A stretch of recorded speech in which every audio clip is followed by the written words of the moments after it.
Good morning, all you D-head maniacs out here. What's It's up, your boy Wild Man, Joy Fish, Yes, sir. on this wonderful, blustery, early Georgia morning on a Saturday. Found a You golf doing all ball. right? My grandbaby's sitting there playing golf. My Yes, I see that. trying to my get guy. him right. Dude, it's Chilly? It's a little too chilly for golfing weather right now, though. Oh, on the inside. Yeah. We can put around on the carpet. Yeah. That's how you learn how to really play golf, putting on the carpet. It makes you learn some damn Yes, sir. wheelies. It sure does, buddy. So y'all, we got quite a bit of content to talk about today. We kind of let sports kind of fester the last few days before we got on. Kind of wanted to get the college football out of the way. Want and to get the semifinals through. Kind of want to let NBA kind of fester a little bit. fester and let PGA kind of have a couple rounds, and like I said, we got quite a few topics to talk about today, so we fitting to jump up in there. So we first off, Let me turn this out. Let me turn this out so they can see where Carson Beck's going to play college yes, ball. I have that in my notes down here. By Oh, the my way. bad. I'm sorry. No, you're good. We're gonna get into all that. But first off, all jokes aside, I do want to pay my respects to these folks that's going through these wildfires in California. Dude, this mess is getting bad, y'all. Not to mention it. What about all these people going through this? People don't have heat and going through these snowstorms and all this freezing to death. It's crazy. It's amazing how one side's got wildfires and it's hot as hell, and then this other side's got negative. Yeah, I'm telling you, folks. It's It's a tough time of the year, y'all. But like I said, we just want to be praying for everybody that's going through a tough time right now. Amen. Like I say, it's we're just glad to be warm. Amen. Glad we got heat. We got lights and thank you, Lord. A place to sit down and talk a little sports with y'all this morning. So first off, like I said, I just kind of briefly want to go over golf and college basketball today. So really, kind of the only thing I kind of got college basketball last few days is we no longer have any undefeateds left, and Tennessee got millywalloped by Florida. We got by 30. I mean, it wasn't even a game, bro. Well, we did say that guard plays. If you can't get the outside shot and you guard heavy, guess what's going to happen? You're going to get your ass kicked. You're going to get beat. And guess what? Tennessee that night got their ass kicked. Right. They couldn't hit shot. Yeah. But that's what happens when you guard heavy. You can't miss and you're at jump. I mean, it was not good, my guy. It is what it is. But like you say, it's early. Tennessee looks good still. Right, they get it right. Right. There's a lot going on. Go do. Right. And then the PGA Tour kicked off again in Hawaii again yesterday or Thursday. We kind of had a 6-way tie for first round, six under. Yes, 6-way tie. And was one of them including last week's first round leader and Tom Hoagie that shot first. Yes. And, but can he do it for 4 rounds? That's right. Well, I mean, he had a good tournament last week. Now, don't get me wrong. He finished. I mean, he shot like 23, 2400. You shoot 2400. You probably think you're gonna win the damn tournament. You probably but he lost by 12 or 13 shots. Yeah, it's crazy. It was stupid. And also tied for the lead was reigning rookie of the year Eric Cole, who hopefully I think is going to break through this year and win. If not, America. Right? I think he's going to break through. America. Yeah, I think he's going to break through and win this year. He's got the tools. Bro. I think him and Cam Young are the two guys that really need to break through and win this year. He's got the tools, brother. They do. And he's 36, bro. He's kind of an older guy to make it on the PGA Tour and be a rookie that's of the called year. being mentally tough. Because most guys, if they don't make it early, by the time they're like 30, like 25, you know what I'm saying? 25 to 30. Right. That's what I'm saying, 25 to 30. In this day and age, it's definitely hard to do. Back when he was 36. coming up, that was, late at the end of Tiger's prime, that's kind of, but like I said, either way, to have the wherewithal and the mentality to say, look, I didn't make it, but I'm going to keep grinding and do. Because he was an insurance salesman for like 4 years. A lot of them sell insurance. I mean, it's crazy. Right. But real estate and insurance, they kill. But yeah, then a couple of the pre-tournament favorites, Russell Henley, who's a prior winner, was at 4 under the first day. Hideki, last week's winner, and also last year's winner, was at 3 under. And he's up there. And then we had a couple guys that didn't play as well. Corey Connors, who I thought might have a good week, 2 over through first round. Keegan Bradley kind of had a slow first round, shot 1 under. And And then there's a couple other guys, Sepp Straka, Zach Johnson, that's up there, that's within reach. And then we got into Friday and got two guys that's never won on PGA Tour leading after second day at 10 under.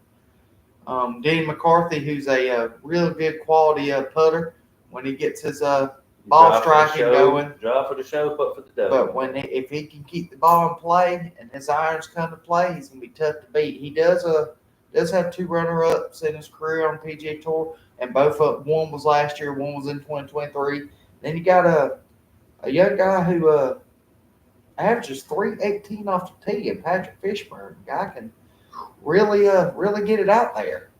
That's an average of 318. Right. Which means he's hitting at 350 sometimes. Right. Exactly. With the roll and bounce. Right.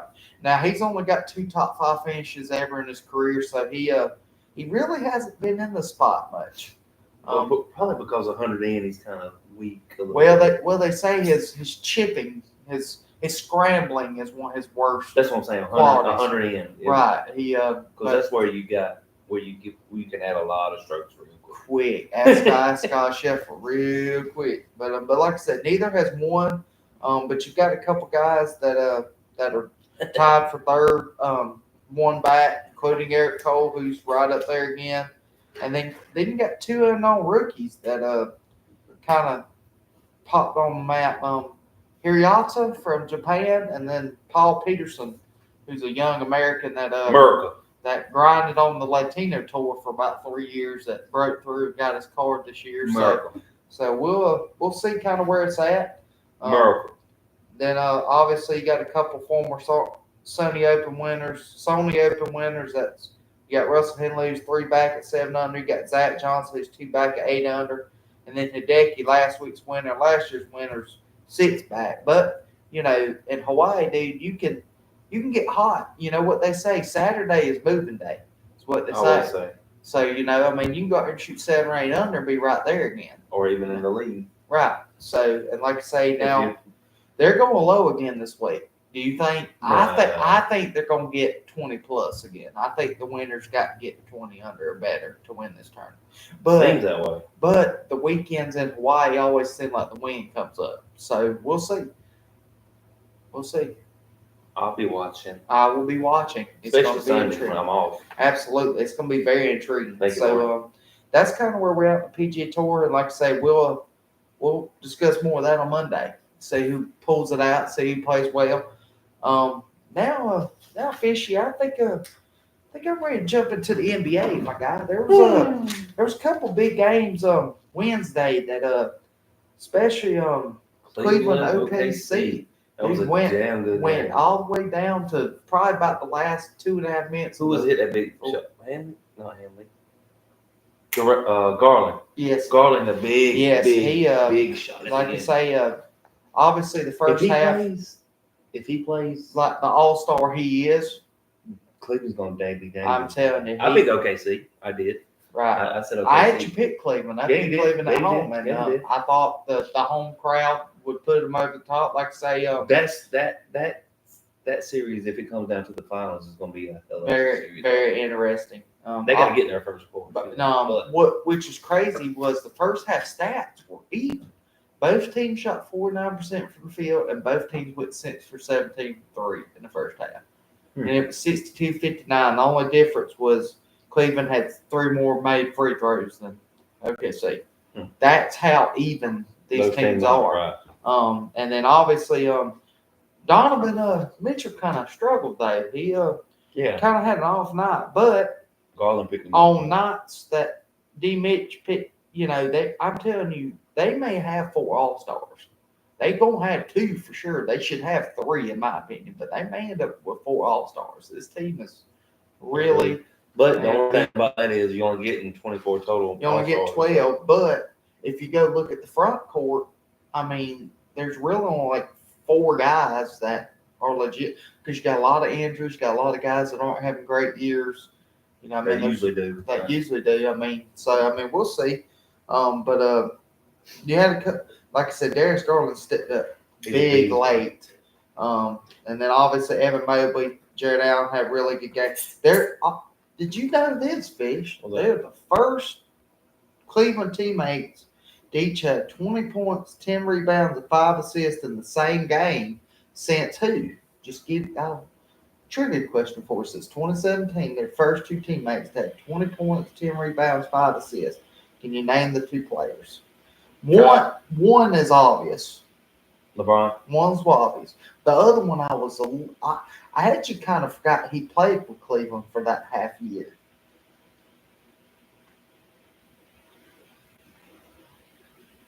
What, Love? No, it was Dwayne Wade. What? Yes. LeBron and Dwayne Wade were the last two Cleveland teammates that had 20 points, 10 rebounds, 5 assists in the same game.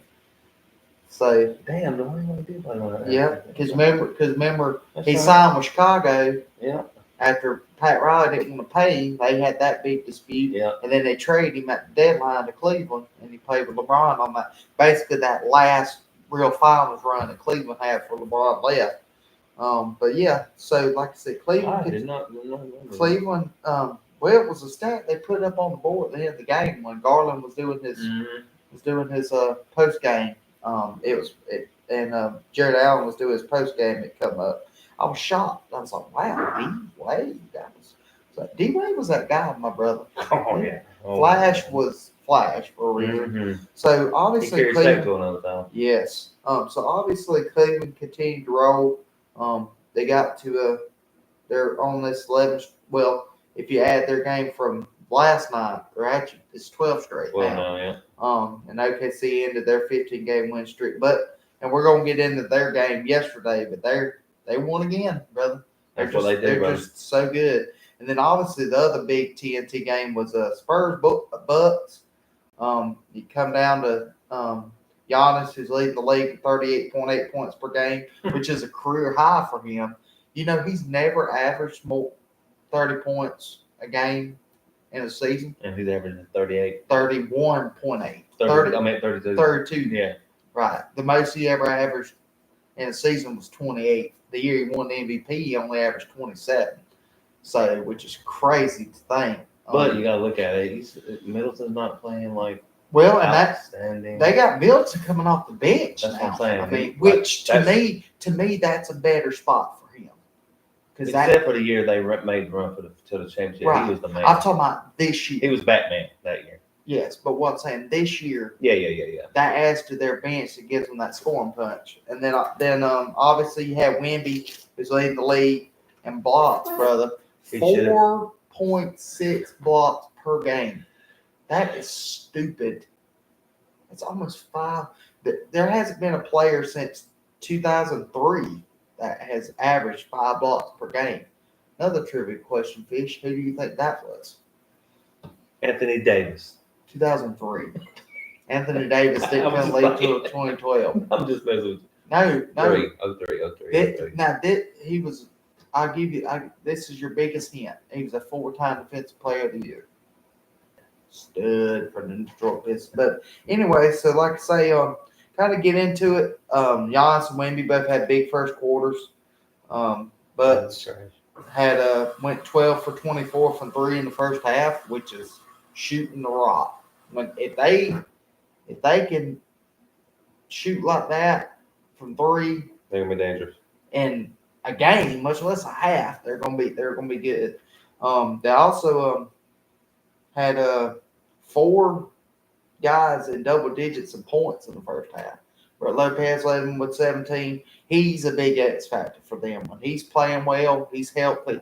He's a big X factor. And your boy AJ Green gets some love. 14 points off the bench in the first half. Dude could shoot the rock. 5 or 6 from 3. Dude could absolutely shoot the rock. Looking like prime wild man out there on the court. Dude could shoot. But Bucks had their biggest first half lead also, 65-46. And then obviously Milwaukee went on to win by 16, 121-105. Keldon Johnson had 24 points off the bench. CP3 actually had a vintage CP3 game, 18 points, 7 assists, 4 rebounds, 2 steals. Wemby kind of had a double-double, but kind of a quiet night for Wemby. Giannis, obviously, Brett Lopez, and Dame all went over 20 points. So When they have 3 or 4 guys go for over 20, they should win 9 out of those 10 nights, as long as they can guard. And they're getting healthy, which is sort of scary for some teams in the East. But so that's kind of where we're at on the Wednesday night docket. Then we got into Thursday, and as bad as I hate to say it, our Hawks, dude, like you just keep calling Shit the it. bed. I mean, they're 50-50. 50-50 team. I mean, they 50-50. They'll win one, lose one. Win Right. two, lose two. Win two, win I mean, two. now you swear. got Tippy Cat. The Suns played really well, but they're playing without Jalen Johnson, and he's a big piece. He may be a low key all-star this year. I mean, he's having career highs in points, rebounds, But it's still blocks, the Suns, but who's playing like shit. right. But when the Hawks have their top 9 guys playing, I feel like they can beat anybody in the league given night. Yeah. But they've got to have them all playing. That's the problem. Yeah. They finally got Bogey back. They finally got DeAndre Hunter back. And then Jalen Johnson goes out. And it's like, what's going on? Like, is the NBA this soft? Like, guys can't play 80, 81, 82 games anymore. Fuck no. I mean, guys barely played 70 games now. Fuck yeah. I mean, They're it's trash. I mean, you know, Pussy. you got all these It fans should be called the watching these. PGA. I mean, you got these fans watching these games, paying all this money to watch these players, and nobody's showing up to play. Because they like, oh, my finger hurts. Right, exactly. Fuck out of here. I mean, the Suns have four scoring 20 points plus, and that's hard to beat. I mean, you're giving up 4, and 2 of the guys shouldn't have 20. Bradley Beal had 26 off the bench. Bring Bradley Beal off the bench. You think they're gonna trade him? I mean, do you truly think they'll trade him, or do you think they'll end up They having to better hang on to him? They ain't going to be able to find nobody to take that contract. That's what I'm saying. That contract's ridiculous. I mean, you know, the Suns have 4 guys score 20 plus, but then the Hawks had 8 guys in double figures and lost.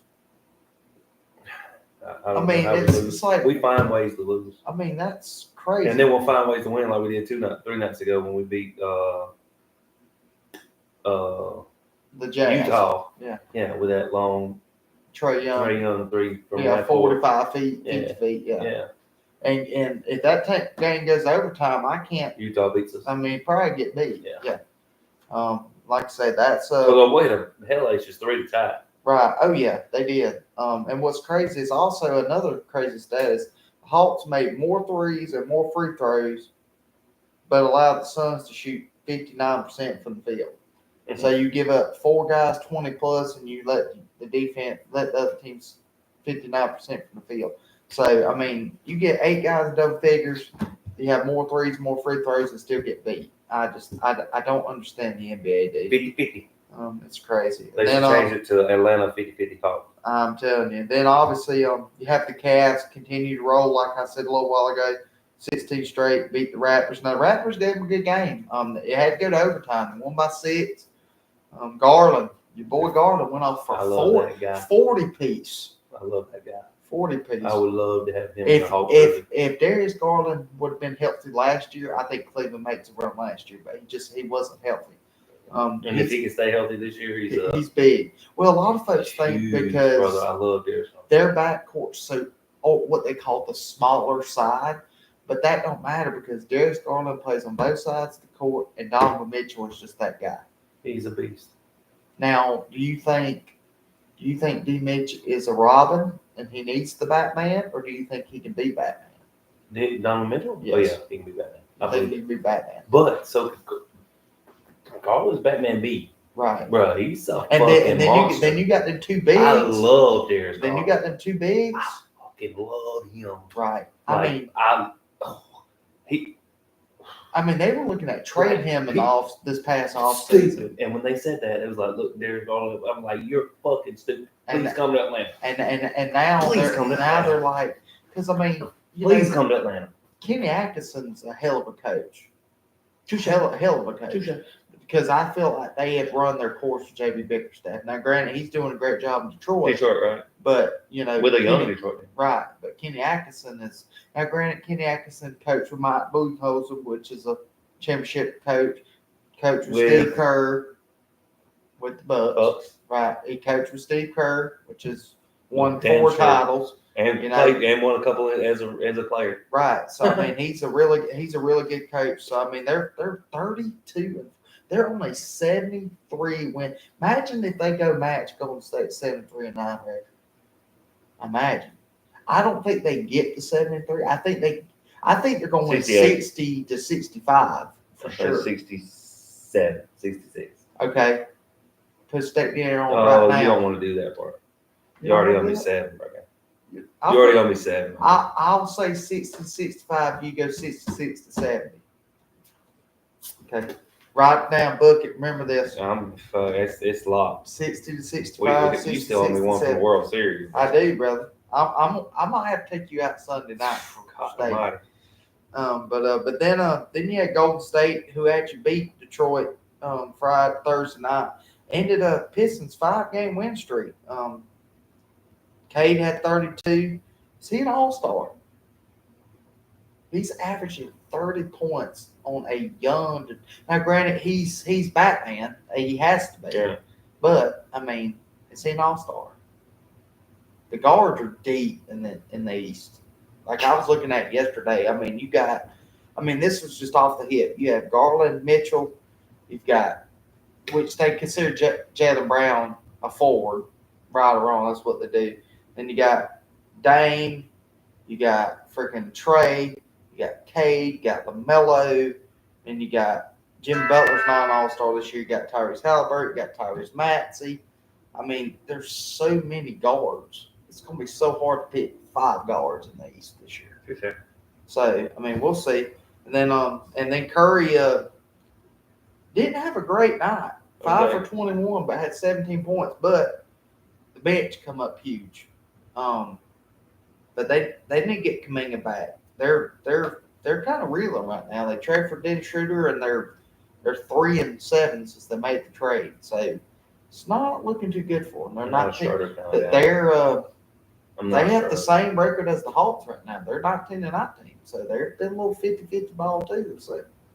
And they started off hot. They did. They were rolling that first 3 weeks of the season. And then the big game Thursday night obviously was the number 2 team and another 3 team in the West, Rockets, Memphis. Actually was a damn good game. Went all the way down to the wire. Houston was able to pull it out on the road, 119-115.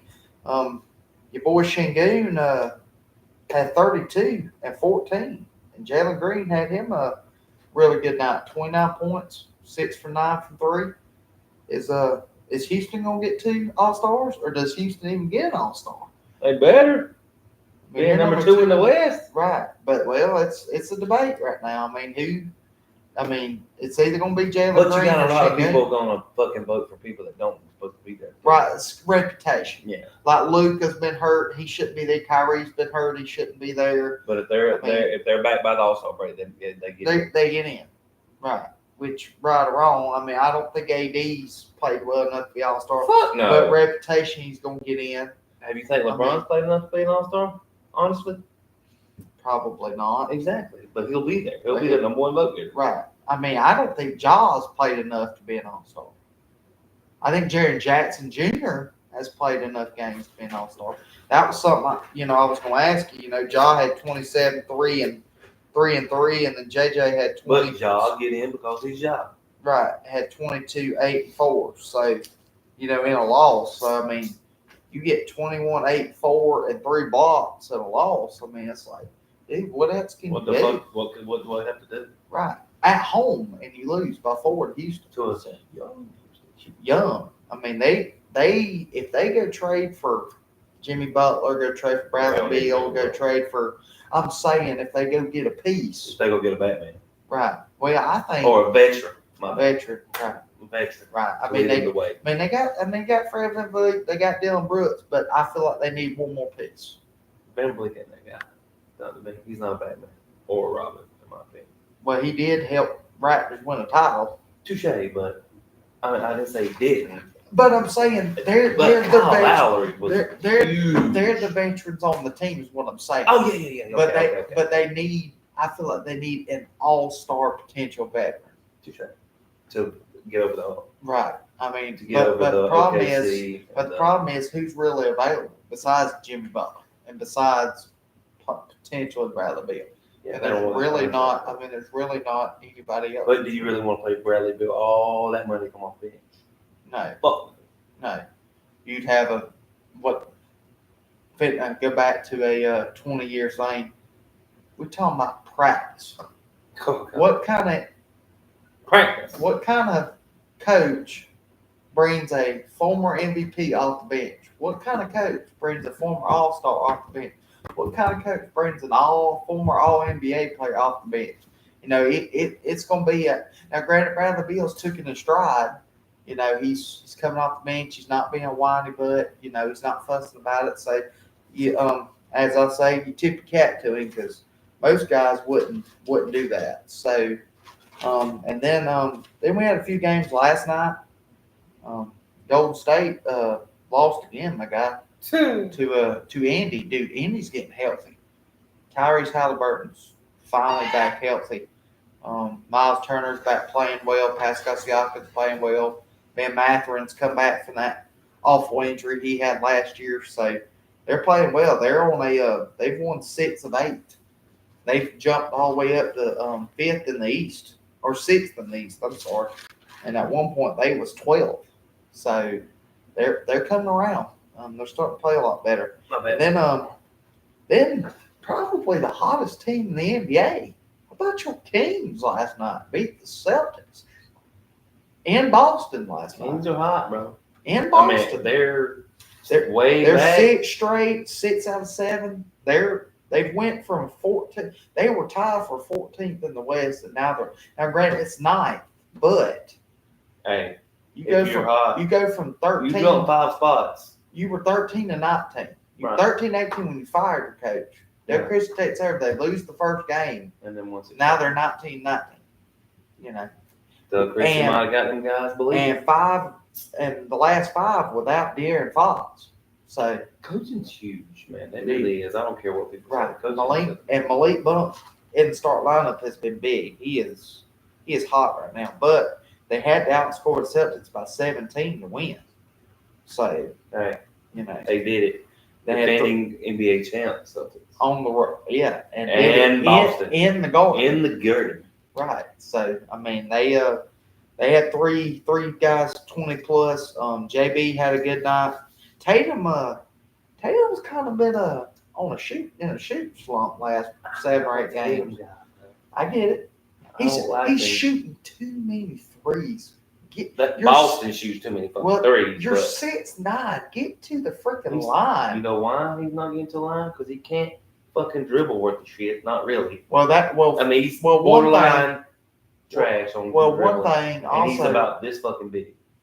Right. Well, his other thing is he wants to be KD, and he's not KD. Fuck no. Ain't nobody to leave KD, bro. But KD I'm saying that's what he wants. That's my guy. That's what to me. That's Jaylen Brown on the team now. Right. JB's is the Batman. Jason Tatum's Robin on that team. In my opinion, yeah. In my opinion, yeah, I agree with you. Yeah. I mean, we're in there. Jaylen Brown's a fucking monster. Yes, he won the MVP last year for a reason. Right. Jason Tatum in the finals. Right. Low key, really pissed off. And did you see his face when they said Jaylen Brown? Oh, Jason Tatum like what? Right. But the guy averaged 28. And took over. Right. When he needed to. Which was usually. In game 4, he definitely took over. You're fucking right. Because if Dallas. He looked at him and said, shut the fuck up, I got this. Because if Dallas if it gets to 2-2, that's a different series. Fuck yeah. They get out 3-1, it's bad, brother. Right. 2-2's a lot better than 3-1. Right. And winning the last 3 and having to do 2 of them on the road is almost impossible. Impossible. Right. So I mean, he's that guy. That's why it don't happen very much. Right. And you know what's crazy is if you go back and look at it, the Hawks had a chance to get him in the draft back 6 years ago.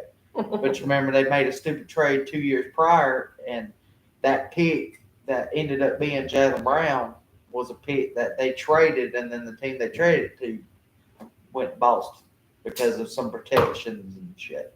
Stupid. So Jaylen Brown's glad he didn't get picked by the fucking Hawks.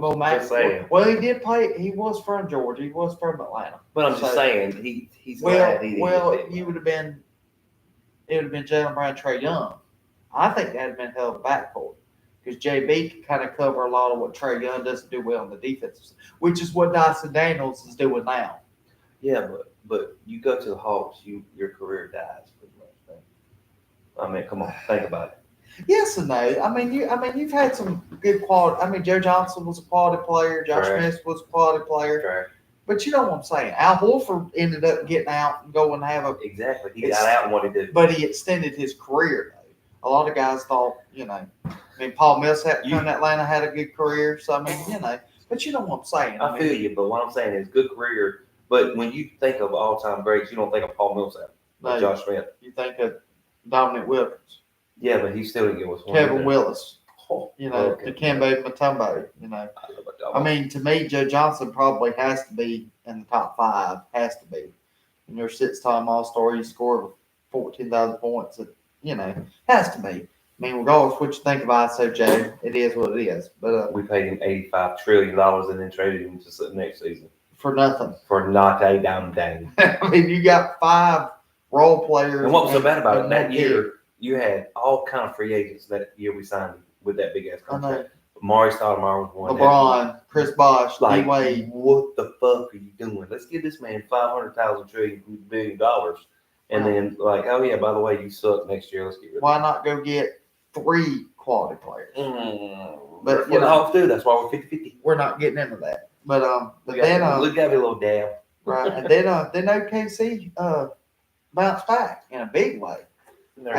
They absolutely murdered the Knicks. In the Garden.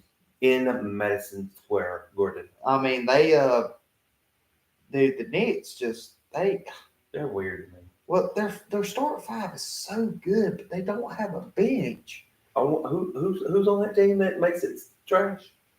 I always say. You mean Cat? You mean that guy, Carl Dallas? That guy? How many times I gotta tell y'all? You're going to listen to me.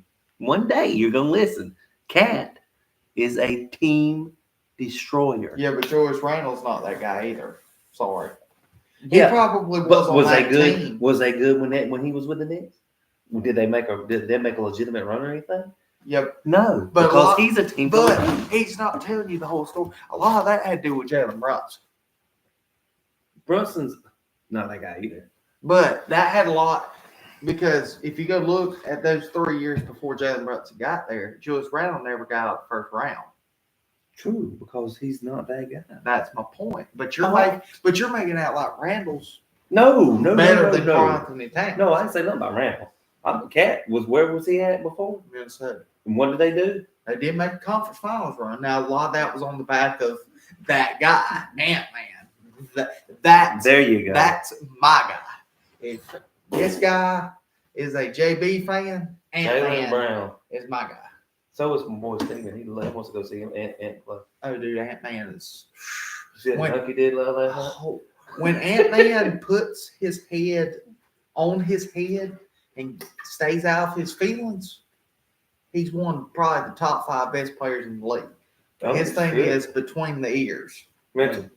It's all mental when you get there. Because he has all the talent. And by the way, low-key, where did he play college basketball at? Nobody gives a shit. Georgia, by the way, just to let y'all know. But like I said, OKC just blew them out. I mean, beat them bad. Like I flipped it over there last night during halftime of the semifinal game. And it was 104-74. Started fourth quarter. They were up by 30 in the Garden. SGA 39 points. He might be like Trey Young when he gets in the Garden, just goes the fuck off. Right. And he's so efficient. You know how many shots he shot to get 39 points last night? 3. He shot 19 shots. 19 shots to get it. Now, granted, he went to the line 12 times, but still. Because he fucking goes. He is balls to the wall. He's straight line. He gets in there. If he don't make the fucking bucket, he gets fouled. Well, and then sometimes it's an and one. And he's not a 3-point shooter. No. Which imagine if he gets a consistent 3-point shot. Oh. But he's not looking for that. He's a when you can shoot the mid range like he can, he's a Kawhi Leonard Jr. To me, Why? Well, I'm talking about yes. with the mid-range jumper. To me, That's what I'm he's talking DeMar DeRozan. Okay, yeah, he's more of a DeMar DeRozan guy, but I'm saying the mid-weight range jumper. Leonard was yes. He had Jordan-esque. He's a blend of, and don't look at me sideways. I'm gonna look at you sideways anyway. In this era, he's a blend of James Harden, Russell Westbrook, DeMar DeRozan, Kawhi on the offensive end.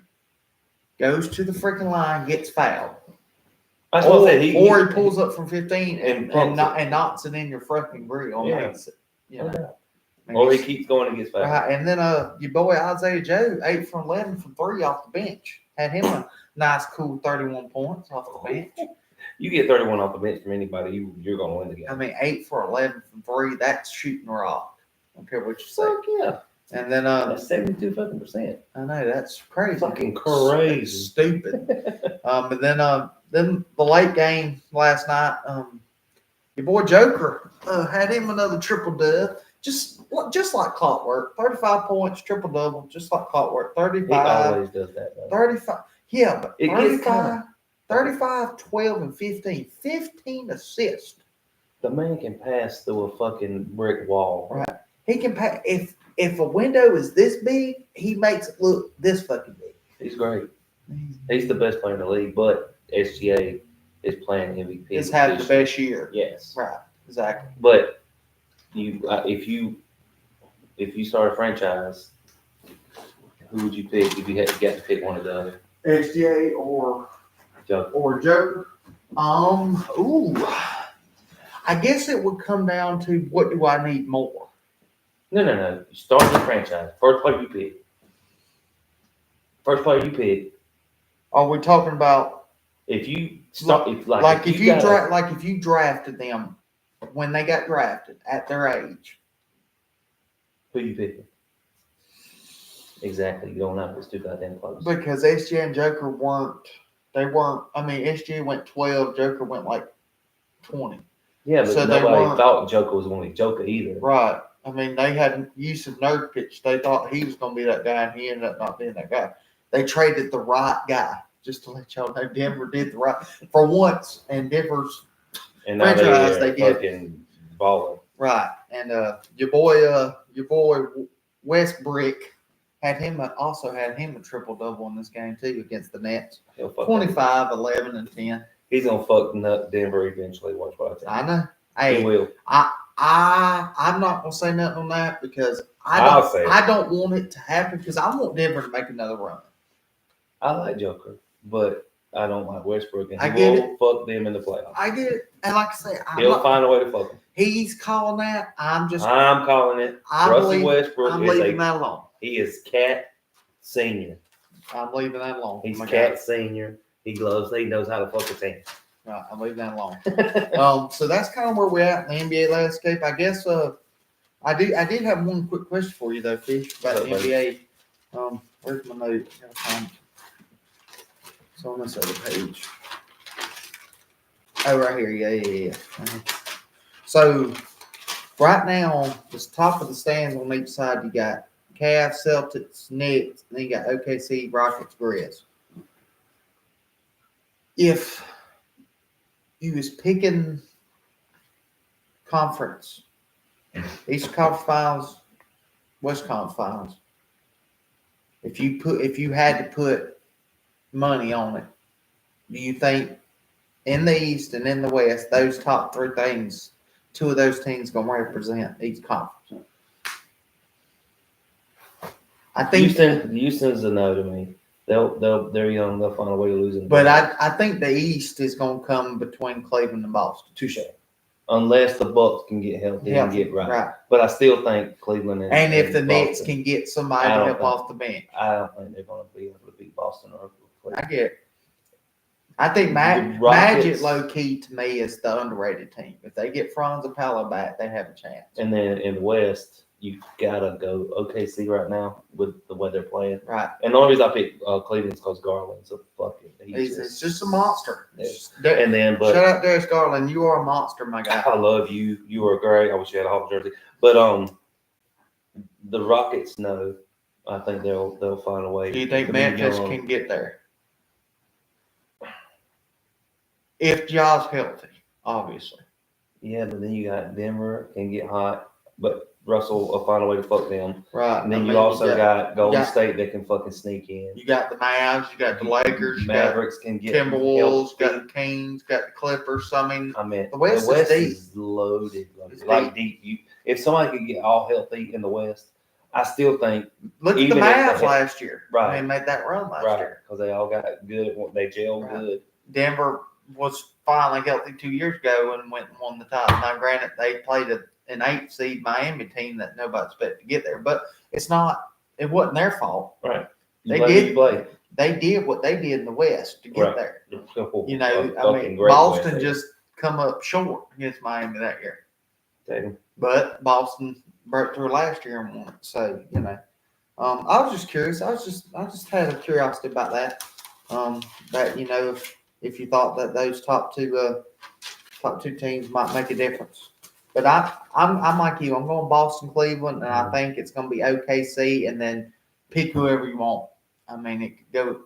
Unless 6 different directions. unless somebody Gets like hurt or Lowe's, something. like you got a Denver team that gets down to the 8th seed, or does play in, or Dallas has to do a fucking 17, 8, 9, and Right. they fucking Because get Luke in and at the end. Kyrie is killing for a them month, right now. right? So you got that, and then they sneak in, and they're just hot at the right time, and they 1-8 and beat them. Right. But I don't know. I think this is a But different OKC team this year than last year. Right. I don't think SGA is going to let them get embarrassed in the second round like he did last year. That was a very learning experience for them. That was good for them last year, Right? And because I thought they was going to take it. And they added some quality guys in the offseason. Harvey-Stein, Caruso. Caruso's huge. It's big. Crusoe's Well, he got paid for a reason this year. He got paid. plus he's gritty. Motherfuckers everywhere. He'll do what you have. He'll do what you does need. the dirty work. Yes, there you go. That's what I was looking at. Right. He does that shit that nobody wants to do. And he is an X factor. He's key. Yeah. He's what the Lakers had years ago. The Rick Fox, Robert Ory guy. He's the glue guy. That's the word. He's the glue guy. He's definitely fucking great. Right. Now, if they get Chet Holmgren back, that's even bigger for them. So that's kind of where we're at in the NBA. I do want to get into the NFL real quick for maybe about 15, 20 minutes. So where's my telephone? I want to discuss the whole pro teams that come out over this week. Did you have any shockers? Huh? Wow moments. Yes. Patrick Mahomes not on there? Yeah, dude. Like, what the fuck? But That's the biggest yikes. He's the best and he fucking wasn't quarterback. even the top 4. That's what I'm saying. How? But Why? the top 2 you had to pick. First team, second team. Lamar, Josh Allen. I mean, that's probably your 2 MVP favorites. But see, that's going to give him fuel. That's I going agree. to piss him the fuck off. I agree. In But the playoffs now, you'll see why. but he's the Mahomes best. Mahomes did not have a Mahomes year. They really don't ever have a Mahomes year unless it was with that when he was with Tyreek and he Travis. threw 50 I mean, touchdowns. goddamn, you had a fucking all-pro Squad. team on your team. I agree. But what I'm saying is he actually had a really down Mahomes year. Oh yeah, he had a bad year. I mean, he didn't even make the Pro Bowl, much less the All Pro. He didn't even make the Pro Bowl. That's what I'm saying. Which Pro Bowl is Trash. it's about like the NBA All Star Weekend. It's gotten stupidly ridiculous. But I mean, the 2 shockers to me, and y'all, my phone's being really slow right now. The 2 shockers to me was your boy Brian Thomas from Jacksonville, 2nd team All Pro as a wide receiver. Made it over a couple guys. Zay Flowers, Terry McLaurin. I mean, I was very, very surprised. Because Jacksonville, no offense to Jacksonville, but their franchise is in shambles, and they went 5-12, and your receiver makes an All-Pro team. I mean, second, and he's one of them LSU boys. You know, them LSU receivers are talented. Just Jefferson, Jamar Chase. Jamar Chase is a monster. I mean, they're He's loaded. that year they was very loaded. God Almighty. Right. So I mean, it was stupid. I mean, Malik Neighbors and Brian Thomas played together. I mean, that's that's two really good receivers. Outside of that, I guess the other shocker to me was the two running backs they picked. I can't knock, but I was surprised that um, Bijan didn't get more love than he got. I mean, I get you had to put Saquon, you had to put Derrick Henry. I get it, but Bijan was sixth in running backs for the All-Pro team. I was like, dude, what? How is he sixth? I mean, he was behind Joe Mixon. Now, granted, Joe Mixon had a really good year for Houston.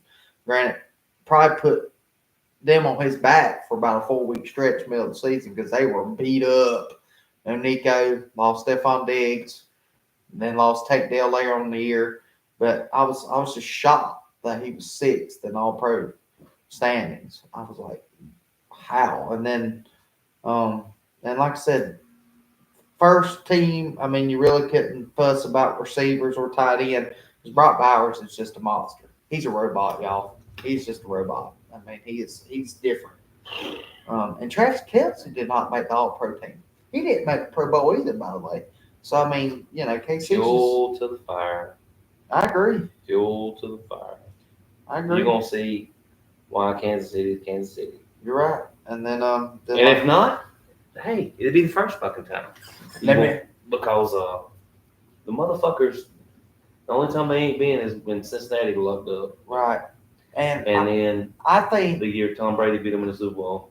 Exactly. But other than that, they've been there and won it. So right. Yeah. And I guess the other kind of, because I'm not a CD guy, I thought CD making the second team was a little overrated. CD Lamb's trash. I agree. But to me, making it over Terry McLaurin, Malik Neighbors, Zay Flowers, y'all, Mike Evans, y'all. Hall of Famer already. Already. Missed 3 games and had almost 1,300 yards. And missed 3 games. He's a beast. 1,000-yard receiver. 11 straight years. Lock it down. 11 straight years. Yeah. We called this a few weeks ago. He's got to catch Jerry. Jerry's the only one that done it more. Exactly. So he did it 15 times, I believe. Exactly. And then then the defense, I mean, there's really not a whole lot you can really fuss about. I guess my only great. Well, there's 2. I thought Max Crosby probably should have made it as an edge guy over Dexter Lawrence for the Giants, but you go look at their numbers. But you picking both shitty teams, so right. I mean, Cam Hayward obviously was that guy. Chris Jones is obviously that Jones is a monster. Oh my god. That is my. That's what's carrying KC this year. The defense. Oh, yeah, no doubt. That's what carried them last year. Just think about it. Well, until the AFC Championship game. Well, yeah, but I'm saying the playoffs and the season was the defense. Yeah, right. So because their running game's in shambles. Fuck yeah. And then Pacheco's been out. Right. And then who's their fucking receivers? Thank you. Exactly. Well, think about it. Well, no, I mean I can name 3. I know you can, but I'm saying it's not. Right. Big name guys. You're not like, I mean, you got Hollywood Brown, you got Xavier Worthy, you got Juju Smith, but I mean, they're not D-Hop. D-Hop and Travis Kelce. D-Hop. Right. D-Hop is that guy. Oh, he was.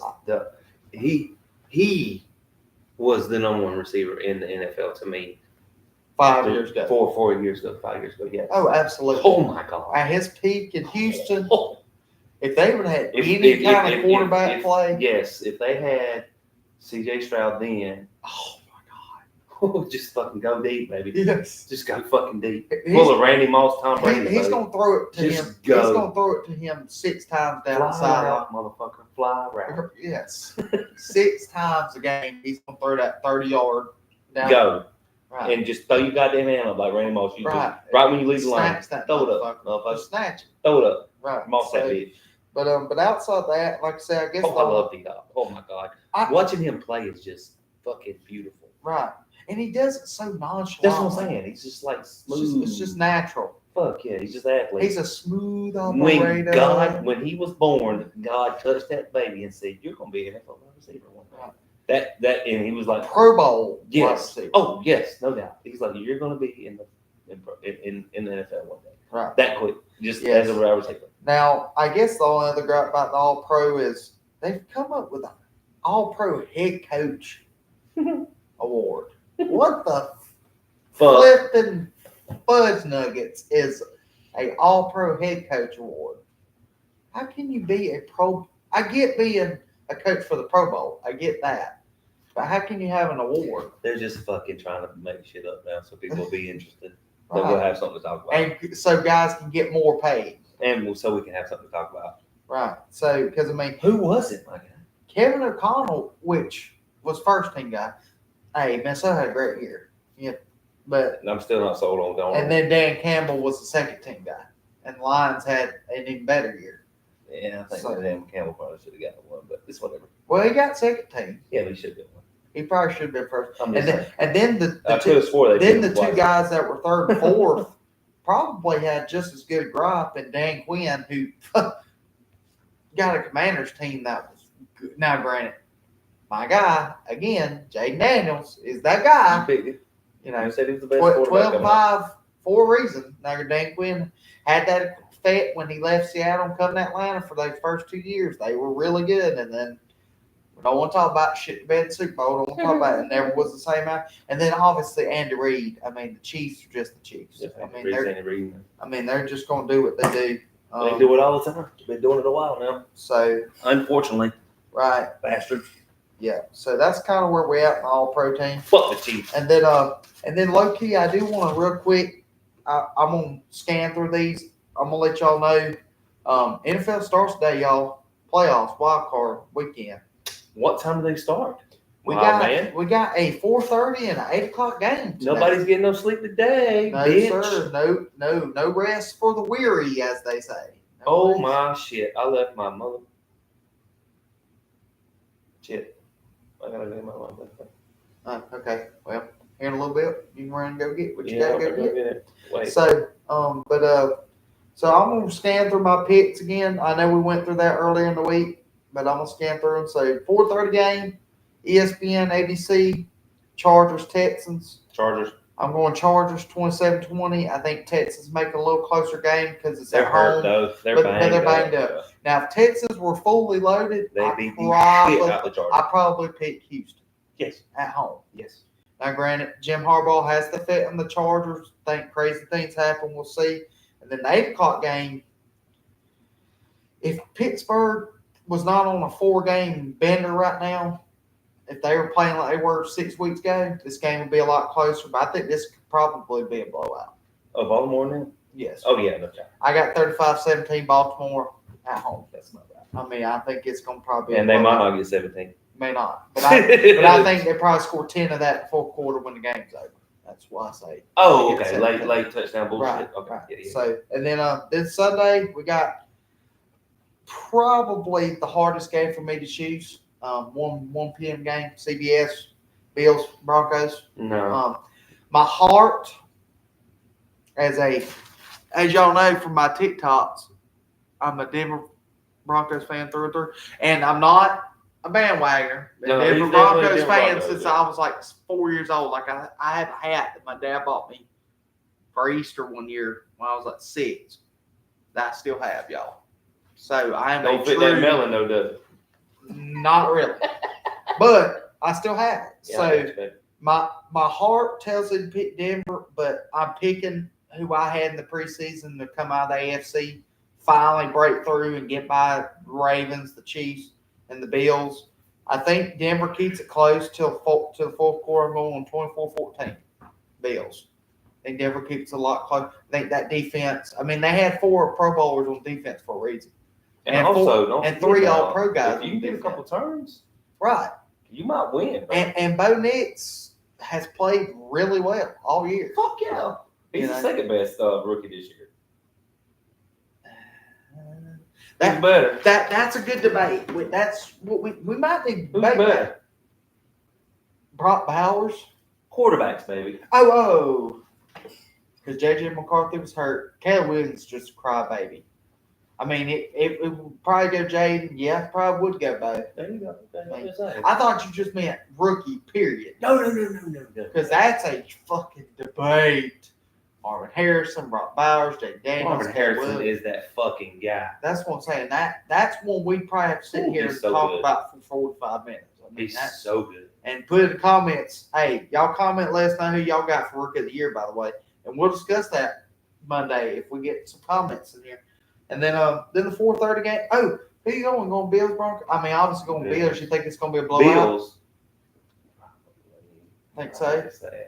I'm not mad at you. Oh, you can't be mad at me Right. because my pick. Because obviously, But I'm thinking because obviously it would have been the same situation if Denver loses Miami wins. You're picking the Bills in a blowout. Oh yeah, they fucked me. See, exactly. Yeah, so it's sort of the same situation. Yeah, they fucked shit on me. Right. Because I would feel the same way if I was in. The game. He always seems to come up with some kind of trickery somewhere that can manipulate a game somewhere. So, but I still got the Bills. But then you got one of the toss up. There's two in my opinion, and this is one at 4:30 toss up game. Green Bay, Philly. I think this game could kind of go either way. If Philly Jordan Loves play like they did last year in the playoffs. Right. If Philly shows up like the Philly of old, like from 2 years ago at home, I think Philly wins. But I'm going upset here. I'm going the 7th seed. I'm going Green Bay, 31-28. I think Green Bay, veteran Brandon McManus hits a game-winning field goal late. I don't think it's like walk-off, but I think he gets it late. And that's my opinion. We see you, Dustin. We appreciate you. How y'all doing, brother? Actually, my guy, I'm 0-11. My guy, just to let you know. Okay. Am I 11 or am I 0-10? No, I am 0-10. 10. And we're gonna We're gonna get into that here just close a little enough, bit. my guy. Yes. So whoever the other D-head in here, we appreciate y'all. Appreciate y'all. But hey, comment, let us know. And then you got who you got in this Packers Eagles toss up game? It's tough. That's what I say. Then they both are good defenses. One's 1, one's 8. Right. Green Bay's 8. They both have really good running backs. They got great running backs. But Saquon, I'm not. I get it. I'm not a Saquon guy. I get it. I'm not really a Saquon guy either. I don't like him. I mean, Green Bay's got 4 really good receivers, but Philly's got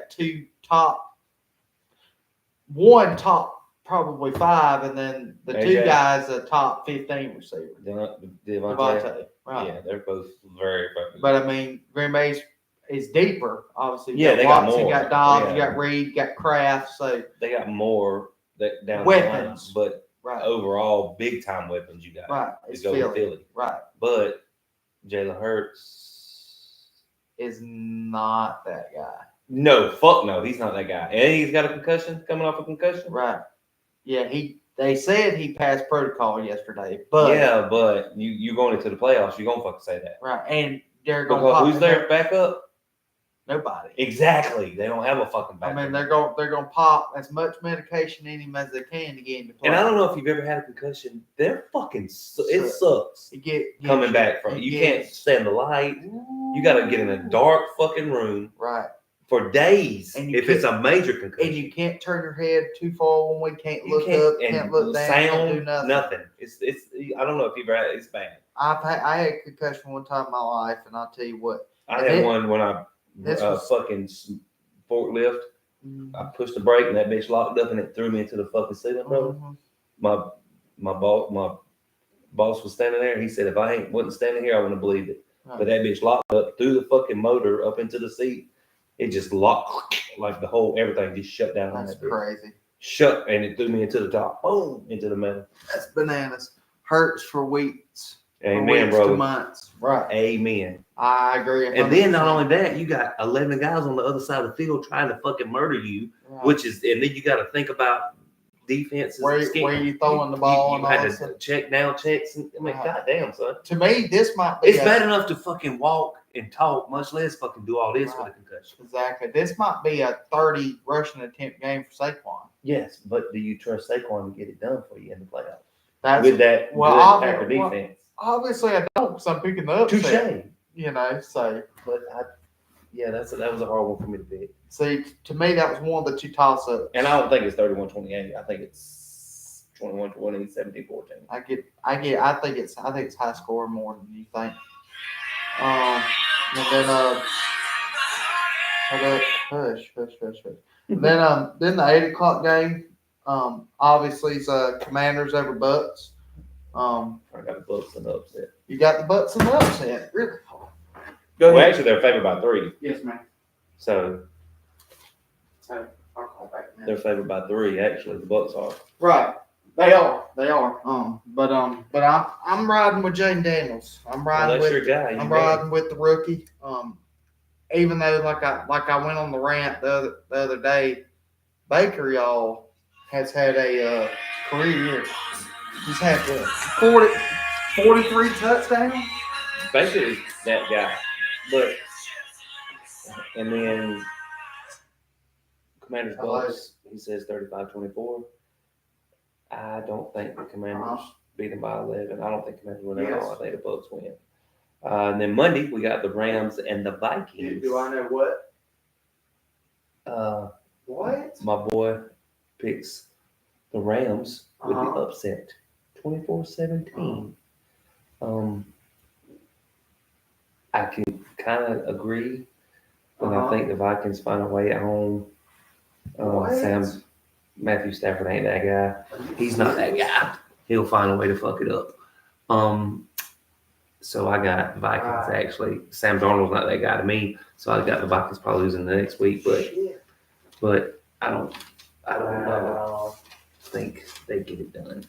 The Rams are shit. Holy shit. Damn, well, next time we come in, we'll have to watch it. These are not my notes. But anyway, what we'll do, what I'm going to talk about while I'm here by myself. If y'all don't know, I am 9-1 in the college football playoff picks. I'll see y'all in a while. And not only am I 9-1, I have picked them pretty fucking close, like dead on with the scenario of how it's going to fucking pan out. If y'all ain't noticed, go back and look at my TikTok. I picked Notre Dame 24-17.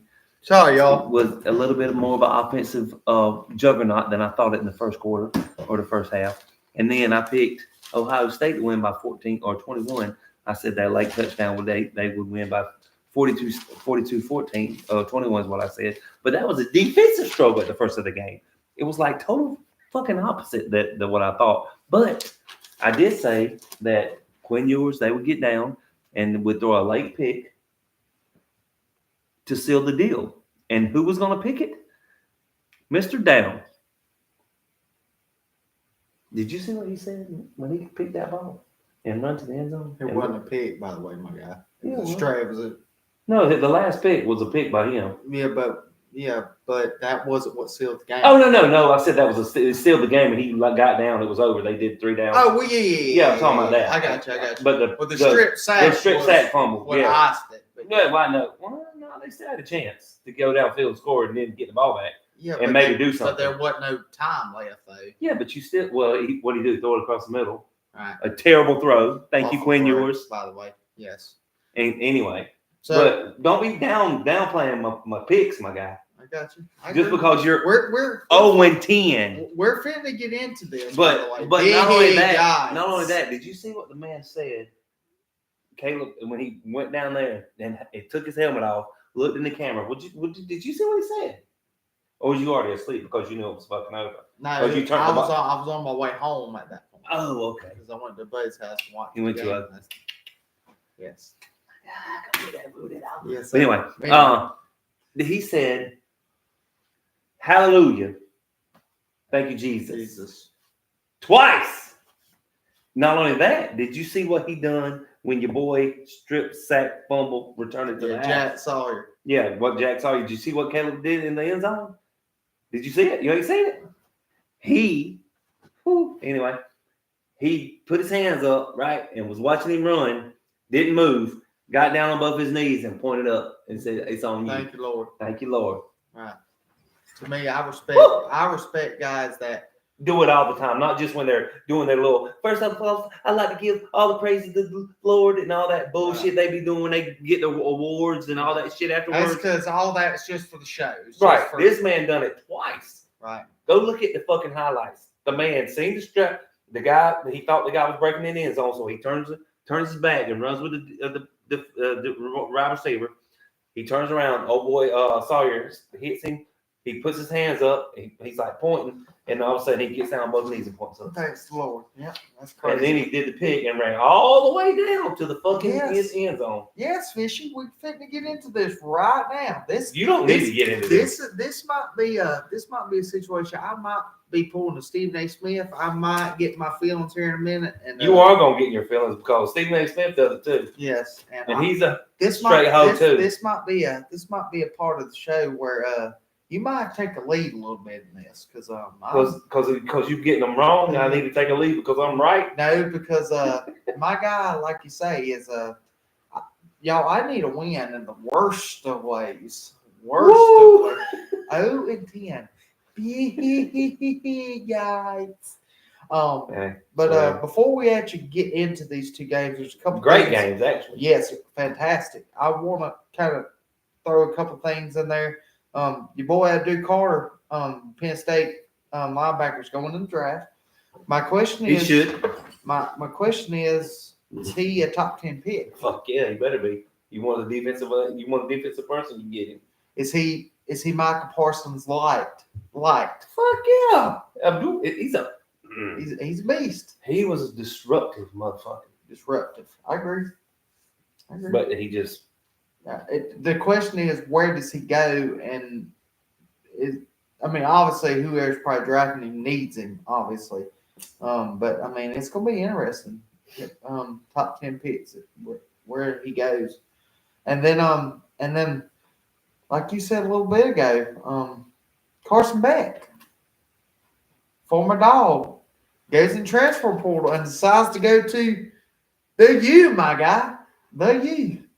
Now granted, they're paying him a lot of freaking money. $3.8 million to come play 1 year. Hey. Now granted, I don't blame him because he probably. There's his fine ass old lady down there too, brother. Dude, yeah. Haley Cavender she's. Hey, if your sister don't have an old lady or old man, come holla at your boy. Yeah, exactly. So, but Carson. Holla at me, double date. Yes, sir. Got you, baby. I'll be the wing man. Don't you worry. But she makes a little bit of Neil money down there too. She does. So I don't blame him for going because, like I say, the injury, the bad second half of the season probably tanked him from being. I don't think he's going to necessarily be a first round pick. I think 2 years ago he would have been. 2 years ago, bet he kept playing like that, where he's 24-3. Oh yeah. And then actually, for a quarterback needed team, they probably reach and pick him. Yes. But now with the injury, with the bad year, he probably was going to be a 4th or 5th round pick. He should have been a lot, really. But you got to look at it too. He wasn't fucking helped by his receivers this year either. No. He had a lot. And that's something I was finna say. He's going to a team that we have a lot of offensive talent. Yes, and a guy that's going to let him chunk these shit out the ball. Yes. He's not going to do the old bubble. Or better, let him throw the rock. Mm-hmm. Or Chris Paul, better let him throw the rock. Fuck Mario. Let fucking Mario stay on the fucking sideline where he needs to be. He don't take over on defense. He don't need to take on offense. Let that man do his thing. We don't even need to get to defense. Man. Well, we fired our DC for a reason. For quick. Trash. But yeah, so fucking trash. Awful.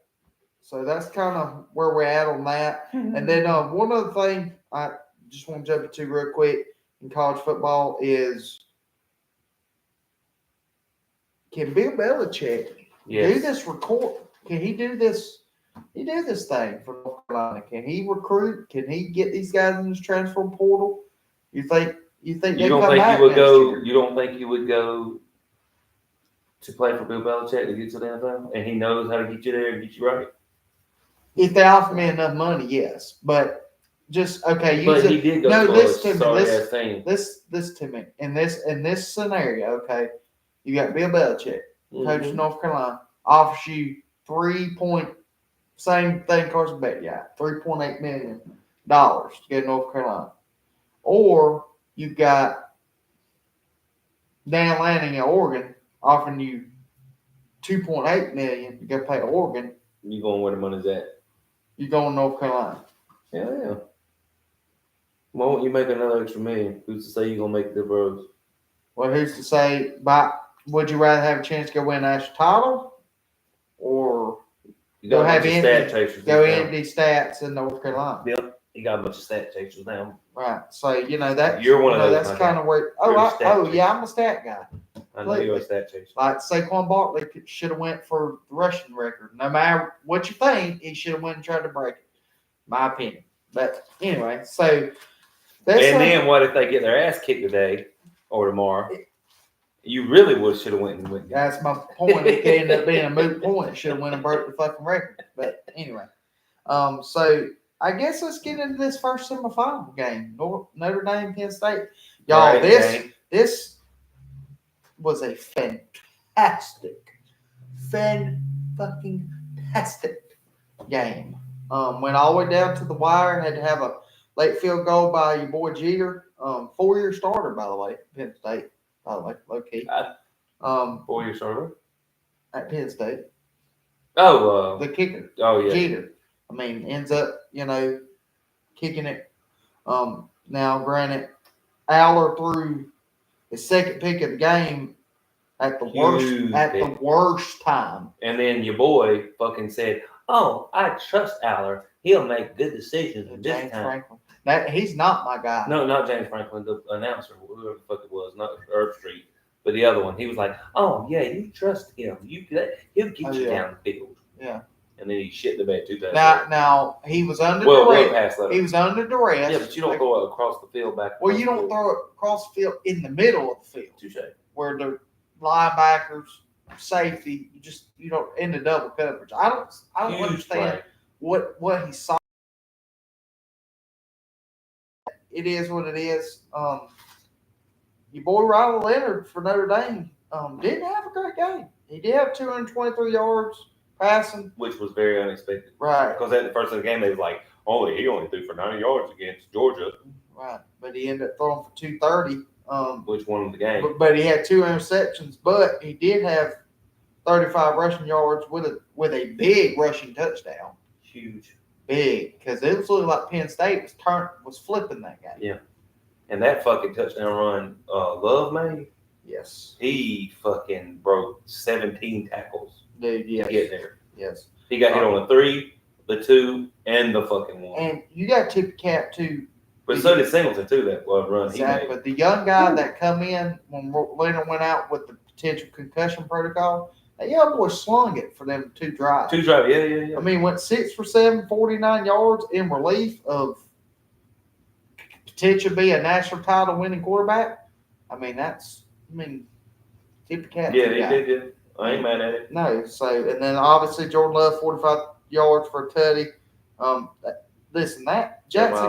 That Jackson Greathouse boy, that young receiver for Notre Dame, it's gonna be a good one.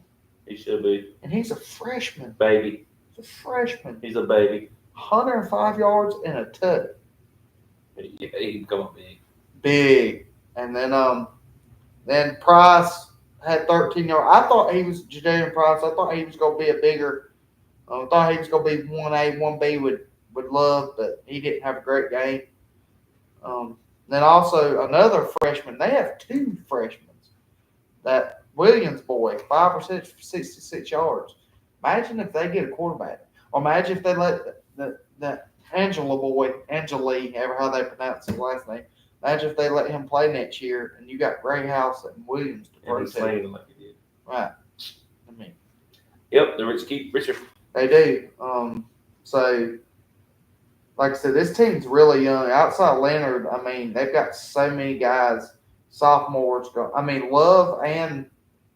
Love and Price are both sophomores. Yes. So they're going to be back next year, more than likely. Yeah. Unless they transfer out. But if they can win national title, they're not going to transfer. Nope.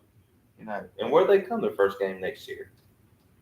Ooh, yes, low key. Come on down. Come on down. Come on down, so we can say, hey. Come on down to the U. Low key, we might have to. Mike. We need. Mike goes on chicken ass. Yeah, we might. We maybe taking a road trip. Mm-hmm. Anyway, that's a long road trip. No, you just drive to Jacksonville, get on a flight, go to Coral Gables. Boom, and come right back. And there you go. Boom. So, 3-day trip. It'd be out. Just that fast, my guy. Exactly. Already thought about it. Let's do it. Then you have Penn State, and like I say, they Drew Allers has decided not to go in the draft. He's decided to come back for his senior year, and probably a good decision. Because I don't think. I mean, he's right now. He put himself probably in the driver's seat to be the third quarterback pick if he went in the draft. Outside of, like I said, I mean, you had guys like Carson Beck. Jalen Milroe needs to come back to Alabama. Kyle McCord, I mean, maybe he come out. He's gonna come out. But he declared yesterday. Yeah, so he'll probably end up being a 4th or 5th round pick. But I mean, he went 12 for 23, 135 yards of interception. I say he didn't have his greatest game, so I think coming back is probably good for him. Now your boy Singleton carried the load yesterday. Oh my God! 50 attempts, 84 yards, 3 tutties. And that one was a fucking man child. And after Love done his, yes, and then he come out and got his. Yes, yeah, that was. He low key had 24 missed tackles on him yesterday. He's a monster. He's a monster. And he's young too. He ain't but a sophomore himself. Yeah. So he's probably going to be back next year. And then I thought my X factor in this game was real quietly had a good game. 75 yards of Tyler Warren was a lot quieter than I thought he would. Now, granted, they double teamed him a lot, so he didn't really get as many looks as I thought he would. But great year, dude. He's probably going to be a 1st round draft pick. He should be. I mean, 104 receptions, 1,233 yards, and 8 touchdowns as a tight end. I mean, it's really good work for a tight end. You have 100 receptions anywhere is great, especially college football. This isn't the NFL. Mm-mm. So then Penn State's defense had an interception, lost fumble that they were able to recover. Notre Dame had 2 interceptions that they were able to get. Then, like I said, your boy Jeter 2 field goals made 41-yard winner. Then Brian Baker had made him a field goal. So my biggest question before we get into the second game is Notre Dame the favorite next week? Shit, no. Can Notre Dame make it a game next week? Oh, they can make it a game. I didn't think Texas was going to make it a game. Just being real with you. Right. I told you it was going to be 42-21. I mean, they still beat them by 2 touchdowns, but the game was very, very close. The last one was, I mean, it happened. I mean, ain't nothing you can do about it. Texas was driving, and Ohio State wasn't. Inside the 10, and it was like first down. They overthought it. Me and my buddy who was watching that game last night definitely overthought it. He always does. He pulled a Pete Carroll. He overthought it. And then he thought do that toss sweep shit to the left. I'm like, what do you do that? My boy Logan, he tells me he doesn't like a sweep. He doesn't like a toss. He doesn't like any of that shit. Like he doesn't run none of that shit. Well, because they're so fucking fast now. Right. Everybody's fast. Right, exactly. So if you're gonna run it to the outside, it's this fucking. Now, if you got a receiver on the jet sweep, okay. But you're inside. But you're not gonna have a running back over here take 3 steps and toss it out there to him. Right. Because guys will be go be in your grill. Who made that kick tackle or blew up that play? Caleb Downs. Yeah. Blew that shit up. Right. Right when he saw the ball fly out the quarterback's hands, he fucking beeline. Come off a fucking missile. Yes. Shot like a missile. Yes. Was there. Yes. And shut it down. Yes. So he totally overthought it. And then on 4th down, I mean, he's just trying to make a play, and old boy just knocked it out and picked up and run all that. Right. So I mean, it's just like I said, we fit to get into that. Huge play. Huge play. So obviously we're talking about Ohio State, Texas now. Ohio State wins 28-14 over Texas. Like I said, y'all, Ohio State was up early, 7-0, then 14-7. I think if if Ohio State don't shoot themselves in the foot, it gets much worse in the first half. Though they had a lot of stupid fucking penalties in the first half. Oh God, yeah. Like that fucking one, it would have been 3rd and 1 or 3rd and 2, and the Trayvon Henderson, the running he back, punched that guy and made 15-yarder. You're an upperclassman. You're a veteran. You know better. You know better. Your team's driving. You have a chance to go up by 2 touchdowns, and you do that. Just killed the momentum. Killed the drive. Stupid. What do I say? What do I say? Mental fucking errors. Use your brain. And then the holding call that called one back. They had like 3 big fucking drive killers. That's one thing I said that I wish at times the referees would let them play, but these are obvious calls. I mean, they're blatant, obvious calls. And that one pass interference, and then the first one out was a damn sure pass interference. Right. The second one was a little bang. suspect. It was a little bang. Suspect. Right. I agree. They definitely. Anyway, they kept Texas in the game. Well, yes and no. I mean, but they had a big fourth quarter. Outscored Texas 14-0. Yeah. Will Howard had a pretty good ball game outside the interception throw. If you go back and watch on replay, the guy was sort of open. He just didn't see the linebacker. He just didn't see him. So yeah, but you got to know. Well, the defensive end backed out. Right. Well, right. I mean, he didn't so see. Defensive end supposed to rush. He don't rush. He backs out. You don't. You know, you got to know that one. You can sort of kind of give him a pass on. And he made a damn good catch too. Now the motherfucker went up, got it. Yeah, he did. So, but he did throw it. He did throw it. Now that pass, that touchdown he threw, he dropped that bitch in a bucket. And fucking Ubaka was a goddamn Iboka, whatever. I don't think anybody knows how to fucking pronounce his name correctly. I don't even think himself knows how to. Yeah. But you had a fucking first half that was out fucking. Yes, I mean, every time somebody caught the ball, the freshman Smith only had 1 reception for 3 yards, but Iboka had 5 for 51. And they was all in the first half. Right. Had to be. And he had 2 in the second, but they were in big moments. Right. They were to continue drives, get them down the field. Yeah, 3rd down. Now the other young boy, Carnell Tate, who was young, 7 catches for 87 yards. He overall was the best. Well, he got open because they were so much Ibaka and fucking Smith. Right. Jeremiah Smith had over 100 yards and multiple touchdowns in the 2 prior games. We're like, they're not going to beat us. Somebody else has got to go beat us. And Tate had stepped up. 16 receptions, 290 yards, and 3 touchdowns. Right. So they weren't going to let neither one of them beat them. Well, Tate, Ibaka in the first half had 3 huge. Come up big. Especially that second drive they drove down and scored a touchdown. That one he threw toward the sideline that he kind of caught, stepped out of bounds. That one was big. And then you two-headed monster running back Junkins and Henderson had really good games. Junkins had 2 tutties. Henderson had a touchdown. But and I as soon as I saw it, I knew it. I tell my buddy, oh shit, they're fit to score. And I called it. On those fucking kick out passes where you've got 3 or 4 linemen go out there and block for a running back, 9 times out of 10, the bastard's going to be a fucking score. It was a 75-yard first play of that fucking drive. Yeah. 75-yard touchdown. Texas just tied it up too, which was huge. Right. And then basically Ohio State said, here, hold my fucking beer. Right. And, you know.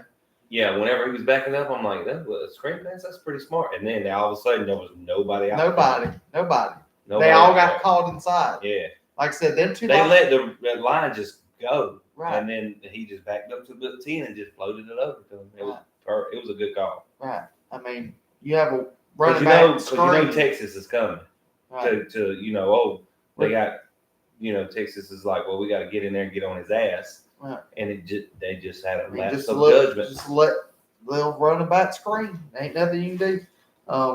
But 75 yards later, Ohio State's defense stepped up. They had 4 sacks and interception, including the strip sack by your boy Jack Sawyer. Ran all the way back. He's a monster. Dude, it looked like he was floating on air when he was running that ball back last night. He's fast. He can run. Athlete. And Didn't they used to be roommates? Yes. Whenever he was at Texas or Yes. Ohio State? Yes. When Quinn was at, yes, it was.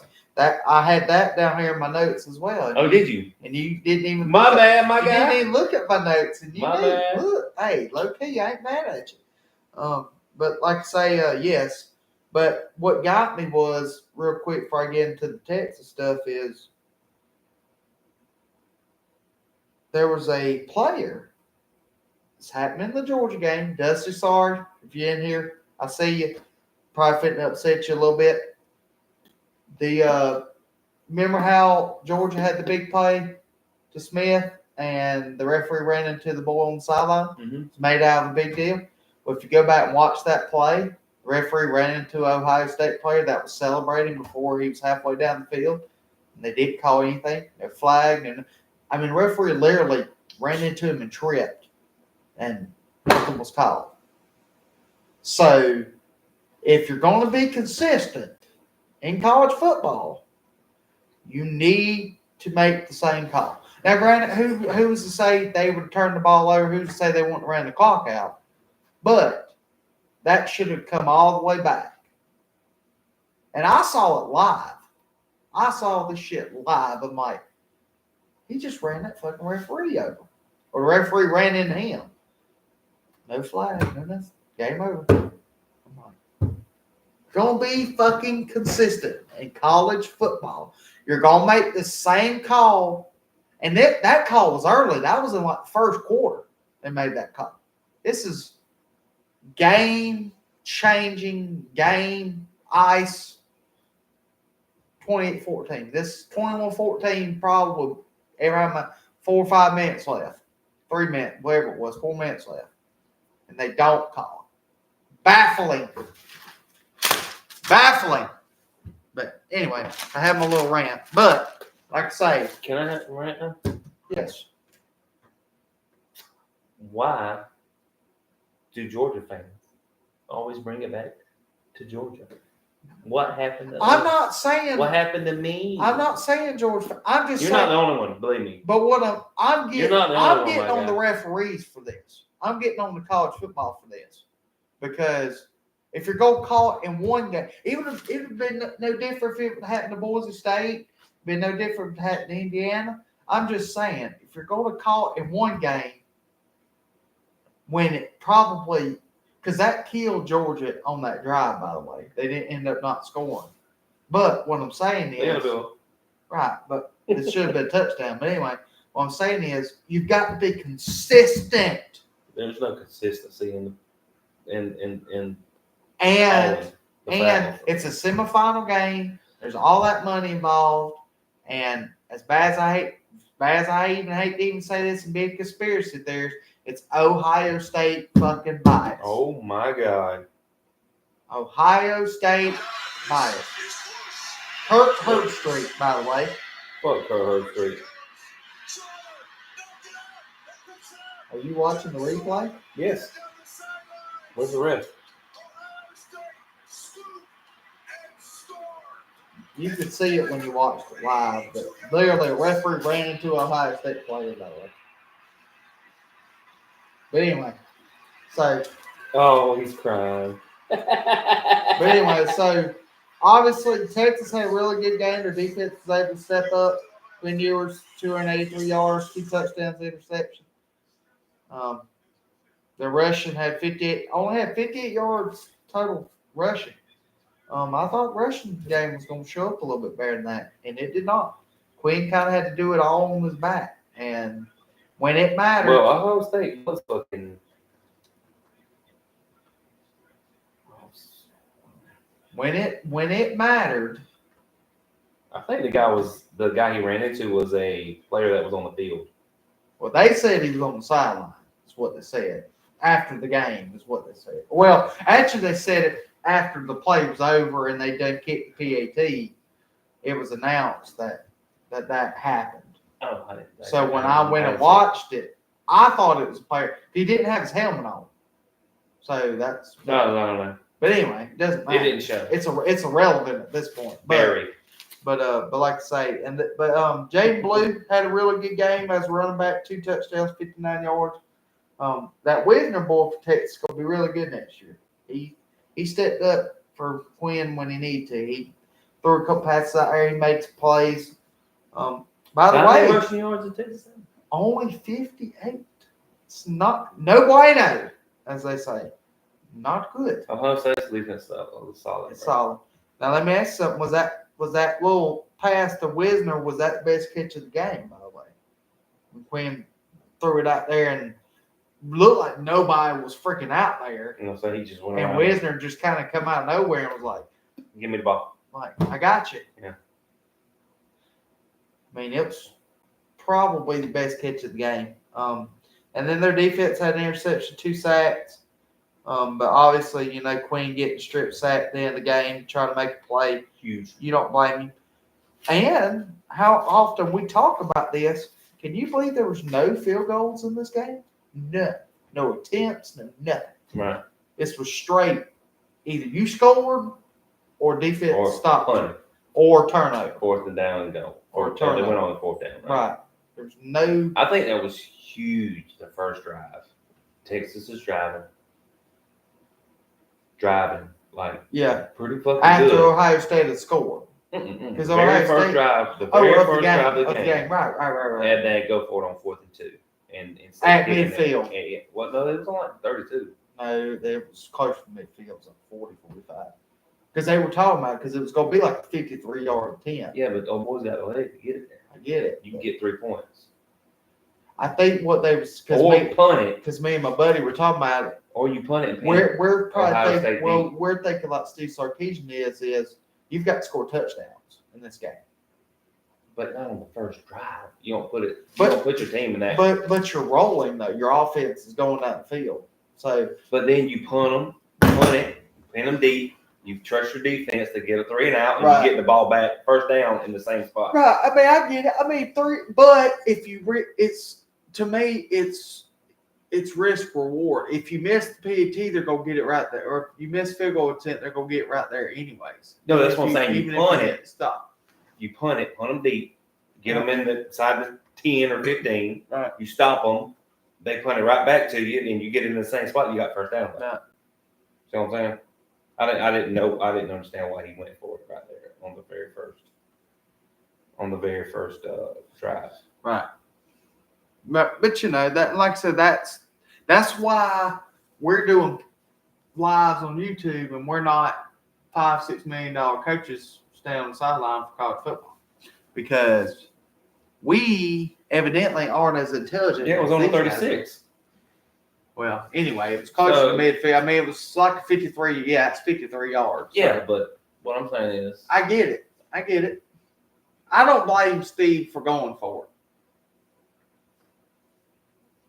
I get. he let the pressure of the moment get in his head. He made a couple bad fucking calls, actually. Well, there was a couple bonehead. Yes, I think that was one of them. I really do. Well, I mean, you're rolling his first game of the first drive of the game. I think you to me you take a chance there, but I could see it going the other way. Try to get points, because either way, if you turn it over, they're going to get it somewhere around where you're at anyway. So, but anyway, Dusty says got Chargers covering and Pittsburgh. Baltimore won't win by 10. Bills cover. Packers, Commanders, Vikings. Hey, I ain't mad at you, dog. Like I said, that Vikings-Rams game is toss-up. That game could go either way. And then the Packers-Eagles Well, I game don't could trust go Sam either way. Darnold. That's why I think it goes. I get it. It could go either way. But their Well, that's why I defense picked the is Rams. So fucking good. And I'm not a Matthew Stafford guy. Yeah. Like he'll shit. Where did he play college football at again, by the way? Ooh, see, it always comes back to Georgia. Every time. Bulldog.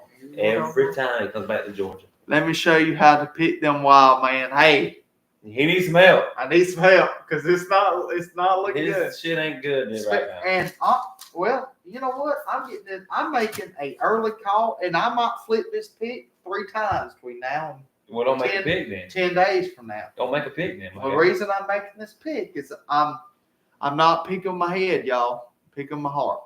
Going Notre Dame. I'm picking Notre Dame. You damn right you are. But like I said, can I tell you something? We'll discuss this later on in the week or later on next week. Notre Dame fans, you're out there. They don't want you to pick them, my man. They don't. They want you to flip your shit. And I said it 2 weeks when Ohio State beat Oregon, and you remember I said it. I said Ohio State's the best team in the state, and they're going to probably win it all because they're playing for Ryan Day's life, But they're playing for him. I mean, they're playing for him. They've stepped up, and that's why I say I think Ohio State probably does win when it comes down to it. But I know Notre Dame would rather have Pro Texas. Just saying. Oh yeah, but because I so despise they are so deep. And I so despise the Buckeyes. Oh hell yeah! So I can't in good conscience pick them. In good. Oh, I hate them. Like with like bells and whistles and everything. The whole 9 yards. But I also know you have to respect. You have to respect the team. When they are loaded. Imagine if they still have Marvin Harris. Oh my God! If he had come out, right, and you have Marvin, Smith, Ubaka, and Tate, oh my! You just 4 wide the whole game. You talking about a big You better guy. fucking give me some fucking eyes because Will Howard's gonna throw 50 times a game. Touche. And you could put as many fucking DBs as you want out there, and somebody's still gonna get open. And that number 88, that tight end, he's a big old dude. Yeah. So they're talented.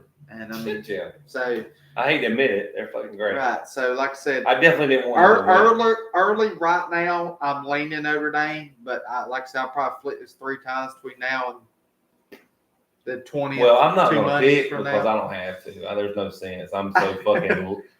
I'm so great at this right now. I don't need to pick. Hey, I'm fucking on fire. Bro. Call it right now. I should have fucking played the lottery this week. You should have. Fucking picking college football. You should have. Because I'd be a millionaire right now. You might be. You might be. It's all good. I'll tell you what I can get. It's here. Because I've been wrong before too. No. Right. So I just. And like I say, I feel like this tide has to turn somewhere. It almost turned last time, but Texas had a chance. And Penn State very well could have won that game too. Oh hell yeah! Yeah, when they went back up 24-17. They're up 10-0, all of a sudden, boom, they're down, and then boom, they're up. I'm like, oh shit. Yeah. It's just because a lot of folks thought they were fit to fold.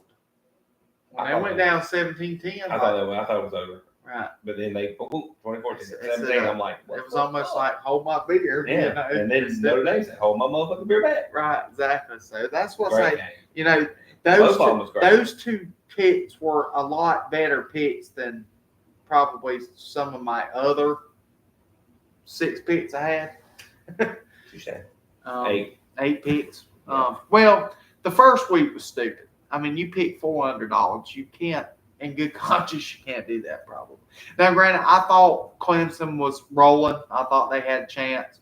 I thought Indiana was a little better than, and that was outside, like I said, not trying to get into old news, but I mean, turnover early. Now SMU probably didn't have a chance, and they made it. Tennessee was hurt. So I mean that's here nor there. SEC biased. Right. Well, and Ohio State is showing that they're for real. Yeah. Well, they got them off of Michigan loss. She was thinking they probably shit the bed again, but they're not. They're playing. Woke them the fuck up. They're playing their ass off. Woke them the fuck up. I agree. Some teams would fold it, but that team has not folded. And as bad as actually they have folded out and put their fucking chairs down, their umbrella, their cooler. They're sitting at the beach, fucking chilling. Touche, smoking a fucking dude. Batty with a big, nice fucking whatever kind of beer you drink, and probably a nice naked woman laying next to him, just saying, tapping that ass, be like, yeah, this is my house. Yeah. So they get it done. And as bad as I want to talk about it, I can't because nothing's fucking happened. Y'all, baseball's coming, y'all, and I want to talk about the Braves so bad. We're gonna have probably a whole video next week about them because I'm ready to go on a rant. I'm ready to air it out and tell Alex what the fuck are you doing? Are you still fucking asleep since the holidays? I don't know. But he's got to have something cooking. Right. So I mean, he's not just sitting there. that's why I'm trying to kind of drag them out till maybe the end Because, of January or it's kind February. of funny how all of a sudden Miami, we don't have a quarterback. We don't have a quarterback. We fish, and then 2 days later or 2 days ago, Carson Bake may be coming, and now he's boom, he's there. Right. You know what I'm saying? Shit happens fast. Exactly. Shit happens real fast. Right. And the same thing with Cam Ward. Remember, he declared for the draft January the 6th. He come to visit Miami. Well, he committed to Florida State first, and then boom, 5 days later he's Miami. Right. So shit happens, brother. Yeah. It fucking happens fast. Quick. So So we're good. We're gonna be all right. But like I say, but we're still third ranked in the East this year so far. Oh, I know. Because Philly has loaded up, and so is the Mets. The Mets is loaded up. So and as bad as I hate to say it, the Nationals are coming. Not this year. No, it'd be cool. But next year, 2026, they're Marlins are trash. Yeah, Marlins are just garbage, as they say. Trash can. Mm-hmm. But we appreciate all y'all D heads out there. Like I say, that's sort of where we're at on the sports landscape. We'll probably see y'all back on Monday. We'll try to let football play out, let the PGA Tour play out over the weekend. Look at some NBA games. I think there's a big one tomorrow. We'll have 5 NFL games to talk about. Right. Well, 4 because obviously we won't have the Monday night game till Tuesday. We still have 5 games to talk about. 2 today and 3 yes, tomorrow. Correct. My math is off, y'all. 2 plus 3 is 5 where I'm from, my guy. Oh my gosh, y'all! I might need to. Oh, he's still thinking about that. I think I need some rest, y'all. Rest is overrated. You get enough sleep when you're dead. I've said Easy. this. I've said this. I'll say this till I die. Easy. You'll get enough rest. But, you'll get enough sleep. Like I say, die. y'all, we love all y'all. The Lord will see you. Touche. Absolutely. Hallelujah. But as my boy Caleb Downs said. Hallelujah. Caleb Downs. Let's go. Yes. So anyway, but like I said, we appreciate y'all. Like, share, follow, keep us informed. Comment, let us know what's going on. If you see us later and comment or hit us up. Right. TikTok, anything. Tickety top. I'm coming to see you in a minute, TikTok. I'm gonna share my pics again. Yes, he's fit to be up in there. Fit to reshare. But appreciate y'all. Y'all have a wonderful weekend. Stay safe, stay warm. Stay warm. We'll see y'all on Monday. Your boy Wild Man out and your boy Fish is out. See y'all soon. Yes, sir.